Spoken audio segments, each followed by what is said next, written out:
Hey everybody, how's it going? Today we're going to be building this $3,000 PC and let's get right into it.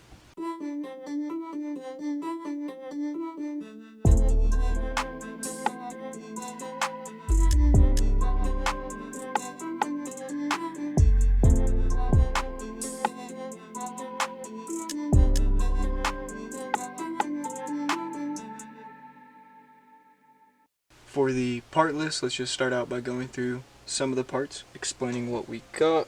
What we have for our power supply is we have a 850 watt XPG, fully modular power supply, 80 plus gold certified, and we're going to need those 850 watts to power our graphics card.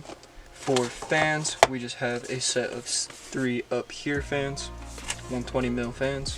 For our SSD, we have a Samsung 970 EVO NVMe 1 terabyte, which will give us some quick load times to load our OS and some of the games that we casually play.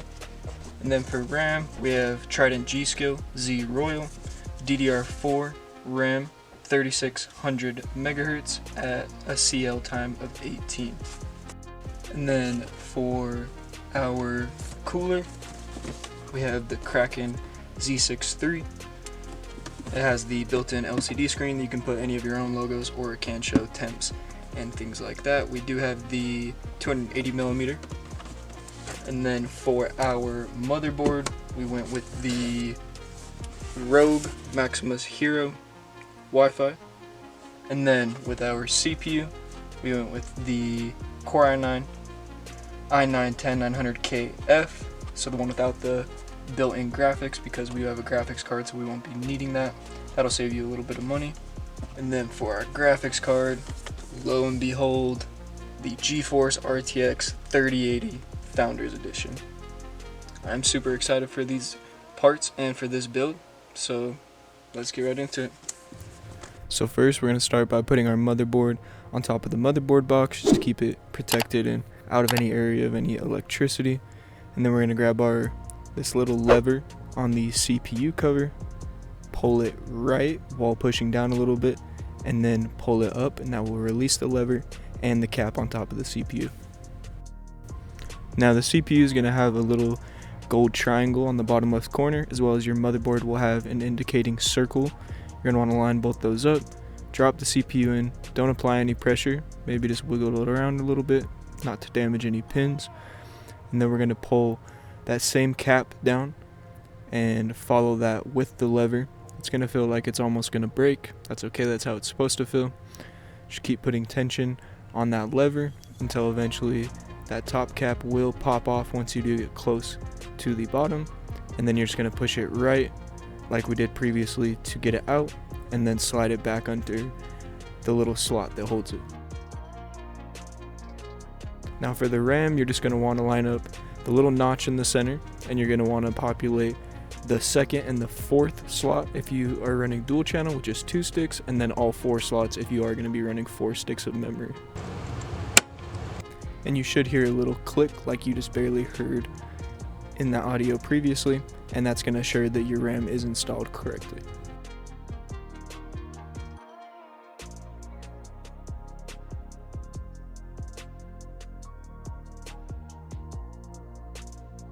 Now, for our NVMe, we're going to have to take off these 2 plates.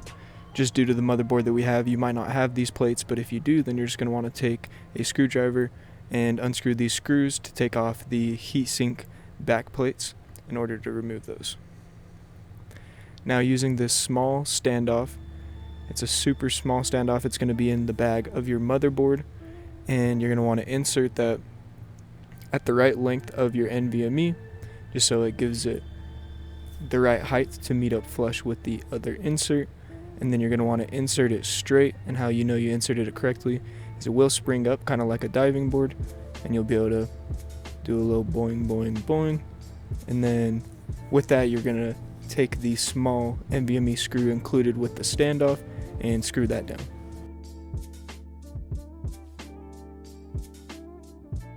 Now for the motherboard installation, we're going to want to get our case and get the standoffs included in the motherboard. For mine there was 8 because there was already a middle standoff in the case. You're going to want to make sure that you test fit your motherboard, see where you need to put your standoffs, and just screw those in, and that's where your motherboard will be seated inside of your case.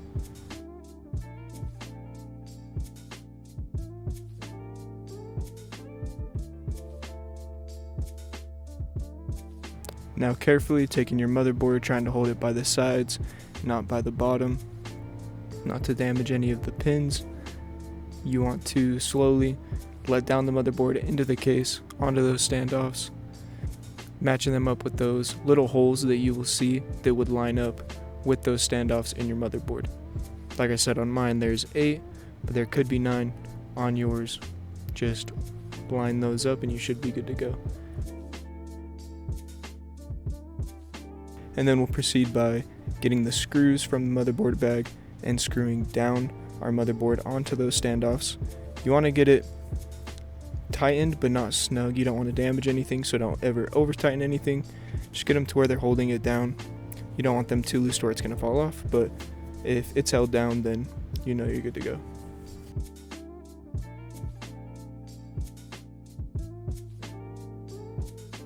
Now for our AIO, our cooler, our CPU cooler, we will need to first install these standoffs that come included.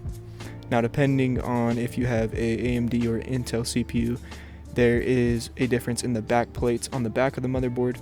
Mine already had the Intel installed on it, so I just went forward using these standoffs in order to get that right height to where the AIO cooler will sit flush nice on the CPU.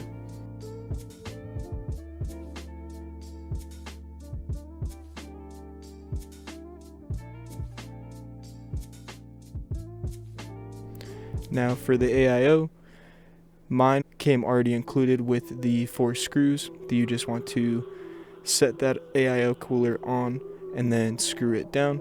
You don't want to screw too tightly like the previous screws with the motherboard, just to not strain anything. And this AIO did come with pre-applied thermal paste, so I didn't have to worry about applying my own thermal paste. If you do need to apply thermal paste, you would do it at the step before installing that cooler. Now for the radiator, you're just going to want to get the long screws that come with your AIO cooler, and whatever configuration you're running, either a top mount or a side mount, you're going to want to get your screws and line them up with your case and just screw down that radiator to get that in place so that we can put on the fans next on top of the radiator.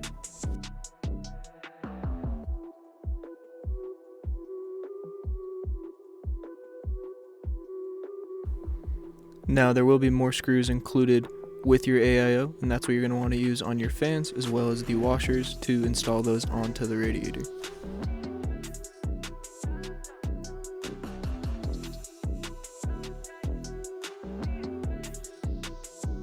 Now for our top fans, it's going to be similar to the radiator. You're just going to want to find those slits in the top of the case that line up with the size of fan that you have. Put in all 4 screws. In this demonstration I only put in 2 screws just to get them in place and get them where I wanted them, and then you just want to tighten down all 4 screws and your top fans will be installed. And you can go through and tighten anything that you need to, either from the top or the front of your case.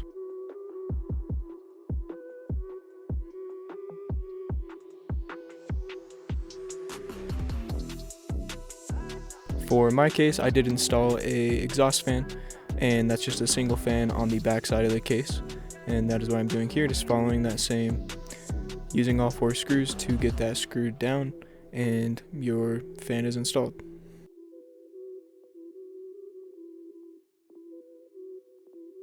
For the fans in my case, I did have a hub that they all connected into. If you don't have this hub, then there are headers on your motherboard. Just look up in your manual where to find them. So right here I'm just putting my hub on the back of my case, getting my fans in, and then doing a little bit of cable management with either zip ties or any cable ties that are included in your motherboard box. Now, this is all very equipment and motherboard specific, but you can follow along and kind of just go through and plug in some of these cords like the USB 2.0 or 3.0, the HD audio, and then all of your front IO. Like I said, your manual is going to be the best thing to refer to for this, but I do go through and kind of show you the HD audio, the USB 2.0, as well as that front IO, and just kind of where they go in the case. The ones are a little finicky. You just want to make sure that you refer to your manual, like I said, if you have any problems.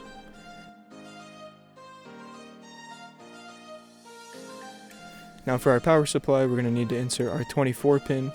We're going to need to have two 8-pin CPU cords, as well as the two 8 pins for our GPU, as well as for this I did need two SATA ports for the hub, as well as I did have a hard drive connected.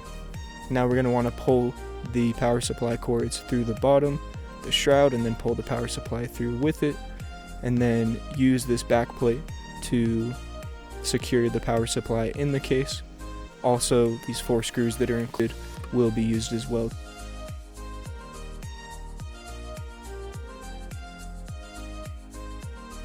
Now plugging in your CPU, you're just going to want to pull it over the top inserts, and depending on how many plugs you need in order to install your CPU, you're just going to want to plug those in through the top, and then we're going to want to get our 24 pin connector and plug that into the motherboard on the right side. I have cable extensions just because I like the look of them, but if you don't, just continue as is. And then get everything connected to the power supply. For our GPU, we're going to have to take out 2 of these back inserts in order to fit the GPU down in. And then you're going to want to carefully slide it in to the PCIe slot and push firmly until you do hear a click.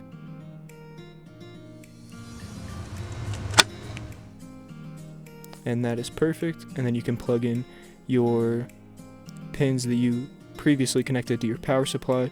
For me, I have an adapter, and then you just want to replace and re-screw in these screws that will hold your GPU in place. And now for some of the peels. Super satisfying, and you're basically good to go after this point.